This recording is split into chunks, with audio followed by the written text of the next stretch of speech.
Good morning everybody and welcome to Friday morning 10-minute time out. I'm going to talk to you today about a movement that creates a lot of frustration in classes, and that is the roll up and the roll down from seated to lying and back again. And it is a difficult movement and some people aren't designed to do it. Maybe mechanically they're not designed to do it. And some people shouldn't do it. So this is based at the people who know that they're okay to do this weighted forward flexion, but this is not for you if you have osteoporosis or osteopenia, just as an example. So please do make sure that this is going to be an appropriate move for you. So the whole point, and a lot of the original repertoire involves a lot of forward flexion, and there's nothing wrong with that if it's okay for you. So I'm not saying don't do it, I'm just saying be appropriate. But for a lot of people, it's not really the way we move. We round and we slump, but we don't control our movements necessarily. And we don't necessarily have the articulation of the spine that's required. And that is the problem. I hear a lot of people say to me, I can't do this, I'm not strong enough. But actually, it's very little to do with the strength of the abdominals. It's much more to do with the mobility of your spine. So things like, preparation moves like shoulder bridge can sometimes be very useful to get that articulation of the spine working. If it's okay for you, then, you could do your roll down from standing, but again, that is a weighted forward flexion, not suitable for everybody. So I'm going to go through today some of the ways we can perhaps get around that stickiness in the spine, and give you modifications if you're not the person to do it. So what I've got here, my little box of tricks, is I've got a little squashy cushion, I've got a squashy ball, and I've got a set of weights. Now if you don't have any of those things, a folded towel might work, anything, water bottles, cans, anything that would act as a weight in the hands would work. All right. So let's first and foremost have a look at what the movement should look at. And I say this, but I don't claim to be the smoothest person. I have my aches and pains and my pops and grinds and bangs as everybody else does. I generally don't mind, unless I'm teaching more of a classical approach, I generally don't mind too much if people choose to have their legs bent or their legs straight. For me, in the modification we're going to look at now, it's more important that we're able to lift up out of the spine. If you can't start here, okay, then with your legs straight, then you will need to bend your knees. And it doesn't matter whether your feet are flat or whether it's just your heels, but do make sure your feet contact the floor. So let's assume that we're going to work with knees bent, okay? I'm going to sit up nice and tall, so I really want to get up onto the bones of my bum. I'm going to roll my shoulders back and down, nothing too military. I'm going to lift my breastbone, I'm going to lift the crown of my head, I'm going to slightly draw my chin in. I'm trying to recreate the curvature of my spine that would have in standing, lying, seated, side lying, hands and knees, the usual thing. Taking the arms forward, dropping the shoulders down. All I'm going to do is imagine that somebody is pulling back on my hips. At the same time, somebody is gently pulling forward on my fingers. I'm not putting any strain or pressure into my neck. I'm then going to allow my fingers to be pulled forward, and then having come forward, I'm going to really work to engage the muscles of my spine to stack back up again. Okay? So this isn't, at this point, a lean back. Okay?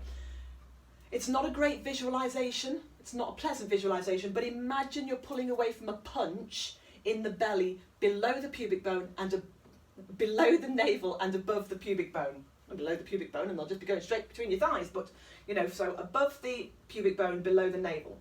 So again, think of the curling action that you try to create in shoulder bridge. It's that feeling of pulling away, rolling off the tips of the bones of your bum, at the same time allowing yourself to be gently drawn forward from the fingers, so you're getting that nice rounding but not hunched position. And then allow yourself to be drawn forward, and then the emphasis is to restack the spine. Now, for a lot of people, that C curve is a great place to start, but let's assume we can do that. Okay, so we take it on. We pull away from that low back. We reach through from the fingertips. We make sure that we're not putting any pressure in the head. And we continue that C curve as we begin to roll down. And we're aiming to put every individual vertebra into the mat in sequence. The shoulders widen and land. The head lands, the gaze comes up.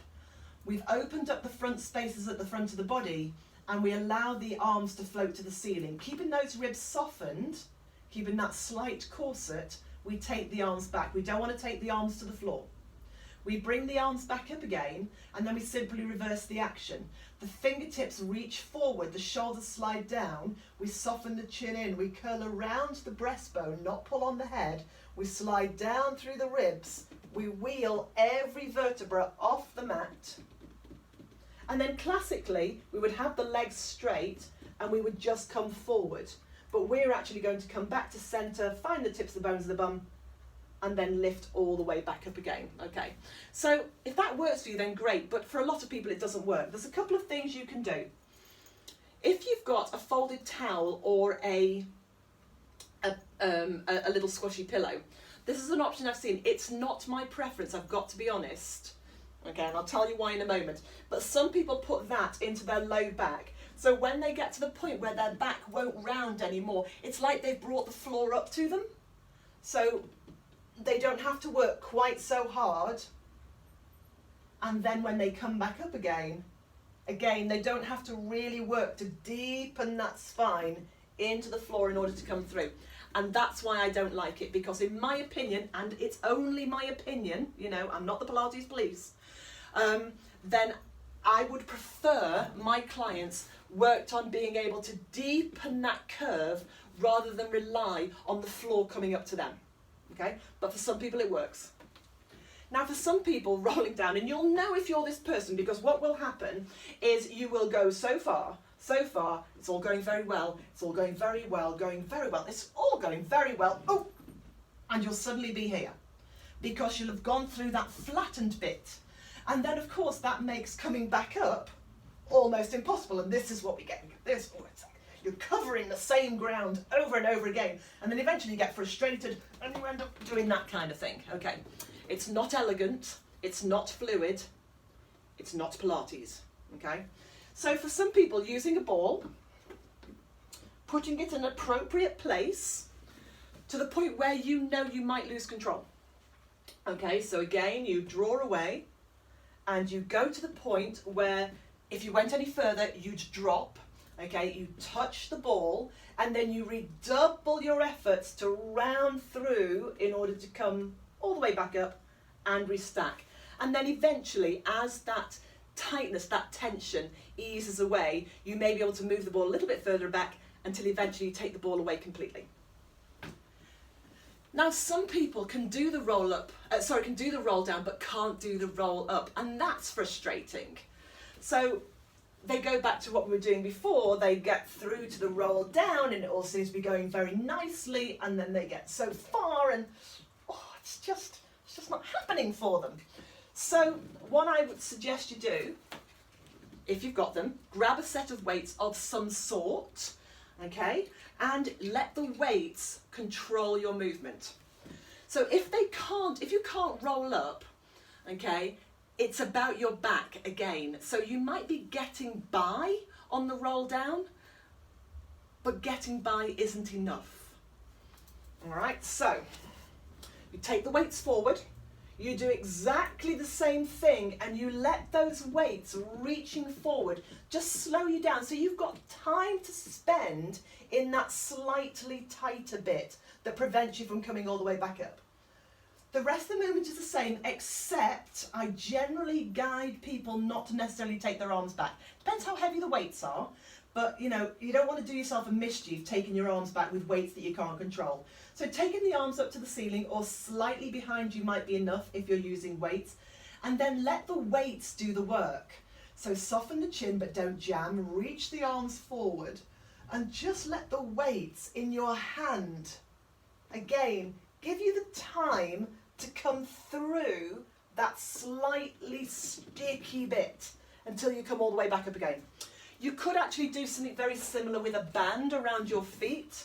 Okay, if you're using a band around your feet, just make sure that your feet slightly dip forward so that you lessen the chance of it flipping off and into your face. But you would do the same thing. You would hold the band as you came down. You probably wouldn't want to take the arms behind you while you're holding the band, but you know, see what you think. And then when you come back up with the band, the temptation is to pull on the band. And really, once you're down here, you've created the tension that then is going to draw you back up. So it's important, if you're using a band, not to try and yank on the band, okay? Because you'll just pull in more elastic, you won't go anywhere. So there's a few options there of how you can work the roll up and the roll down if you feel you need some assistance until, and remember that muscle has memory. So if you've never done a smooth roll down and a smooth roll up, at no point does your body go, oh yeah, I know what we're going to do. I remember this. I get it. Okay. But by using a piece of equipment to help you through those sticky bits, if it's appropriate to do so, then at some point your body's going to go, oh, this old chestnut. I get it. I remember this. We've done this before. So it's trying to create this smooth action, this rolling articulation of the spine, so that when you come to do some of the other movements, like rolling like a ball, or seal, or open leg rocker, or this is if you're in a classical or a more advanced class, or any of those articulation movements, then you're not rocking like a square wheel. You know, you're a nice round, smooth, fluid wheel. So there's a few ideas there. See how they go, see if they help. Give me a shout if you need any more help. More than happy to answer any questions. Other than that, enjoy the rest of your day, and I'll see you all again soon. Take care.